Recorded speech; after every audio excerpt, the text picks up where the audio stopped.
আসসালামু আলাইকুম ওয়া রাহমাতুল্লাহ। আশা করি মহান আল্লাহ রাব্বুল আলামিনের অশেষ মেহেরবানিতে সকলেই ভালো আছেন। লাইলাতুন নিসফে মিন শাবান অর্থাৎ মধ্য শাবানের রাত্রি, যেটিকে আমরা শবে বরাত বলে জানি। শবে বরাত কথাটি শুনলেই আমাদের হৃদয়গুলো ভরে যায় এই ভেবে যে সামনেই রমজানুল মুবারক, আমলের মৌসুম, মসজিদগুলো ভরে যাবে, জান্নাতি পরিবেশের সৃষ্টি হবে। কিন্তু এই রমজানের প্রস্তুতির একটা ব্যাপার রয়েছে। সেই জন্যই কিছু আমল রয়েছে এই শাবান মাসে, যা রমজানের প্রস্তুতি স্বরূপ আমাদের করা উচিত। কিন্তু আমাদের মাঝে এমন ব্যক্তিও আছেন যারা আমল করতে গিয়ে সওয়াবের পরিবর্তে গুনাহ অর্জন করেন, কারণ তারা সহিহ হাদিসের আলোকে আমল না করে কিছু মন গড়া আমল করেন। আজকের ভিডিওতে আমরা আলোচনা করব সহিহ হাদিসের ভিত্তিতে পুরো শাবান মাস এবং শবে বরাতের অর্থাৎ শাবানের মধ্য রজনীর আমল সম্পর্কে। তাই অনুরোধ রইল ভিডিওটি না টেনে সম্পূর্ণ দেখার, এবং ভিডিওটি ভালো লাগলে একটি লাইক দিয়ে চ্যানেলটি সাবস্ক্রাইব করুন। চলুন মূল আলোচনায় যাওয়া যাক। রমজান মাসের আগের মাস শাবান। রমজানে মাসব্যাপী সিয়াম সাধনা করা ফরজ। এর বাইরে সপ্তাহে, মাসে এবং বছরে বিভিন্ন গুরুত্বপূর্ণ দিনে নফল রোজা রাখা হাদিসে বর্ণিত হয়েছে, কিন্তু সর্বাধিক নফল রোজা শাবান মাসে। রমজানের ব্যাপারে আগ্রহ, গুরুত্ব ও সচেতনতা বৃদ্ধির লক্ষ্যে নবীজি সাল্লাল্লাহু আলাইহি ওয়াসাল্লাম শাবান মাস থেকেই বেশি বেশি রোজা রাখতেন। তিনি এ মাসের বেশিরভাগ দিনে রোজা রাখতেন।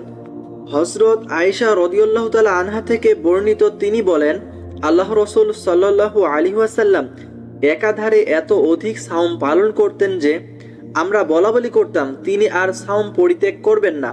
আবার কখনো এত বেশি সাওম পালন না করা অবস্থায় একাধারে কাটাতেন যে আমরা বলাবলি করতাম তিনি আর নফল সাওম পালন করবেন না।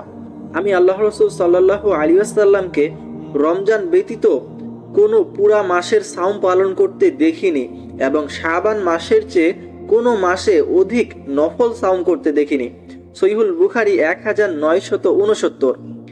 এই হাদিসের আলোকে আমরা বুঝতে পারলাম যে শাবান মাসের একটি গুরুত্বপূর্ণ আমল হলো এই মাসে বেশি বেশি নফল রোজা রাখা। এবার শবে বরাতের একটি স্পেশাল আমল সম্পর্কে জেনে আসি। হযরত মুআজ ইবনে জাবাল রাদিয়াল্লাহু তাআলা আনহু থেকে বর্ণিত আছে, রাসূলুল্লাহ সাল্লাল্লাহু আলাইহি ওয়াসাল্লাম ইরশাদ করেন, আল্লাহ তাআলা মধ্য শাবানের রাতে তার সৃষ্টির প্রতি মনোযোগী হন এবং মুশরিক ও বিদ্বেষ পোষণকারী ব্যতীত সকলকে ক্ষমা করে দেন। সুবহানাল্লাহ। সহিহ ইবনে হিব্বান 5665, ইবনে মাজাহ 1390, মুসান্নাফে ইবনে আবি শাইবা 30479। শায়েখ আলবানী রহমতুল্লাহ আলাইহি বলেছেন, হাদিসটি সহিহ। তা অনেক সাহাবী থেকে বিভিন্ন সনদে বর্ণিত হয়েছে, যা একটি অন্যটিকে শক্তিশালী হতে সহায়তা করে। এই হাদিস থেকে প্রমাণিত হয় যে এই রাত্রিটি একটি বরকতময় রাত, এবং এই রাতে আল্লাহ তার বান্দাদেরকে ক্ষমা করেন। কিন্তু এ ক্ষমা অর্জনের জন্য শিরক ও বিদ্বেষ বর্জন ব্যতীত অন্য কোনো আমল করার প্রয়োজন আছে কিনা তা এই হাদিসে উল্লেখ নেই। উক্ত হাদিস থেকে আমরা যে স্পেশাল আমলগুলো পেয়েছি তা হলো এই রাতে বিশেষভাবে আল্লাহর কাছে ক্ষমা প্রার্থনা করা এবং শিরক এবং হিংসা বর্জন করা। তাই আসুন প্রিয় ইমানদার ভাই ও বোনেরা, আমরা শিরক ও হিংসা বর্জন করে মহান আল্লাহর কাছে মন থেকে ক্ষমা প্রার্থনা করি। আল্লাহ তাআলা যেন আমাদের সকলকে ক্ষমা করে দেন। আমিন।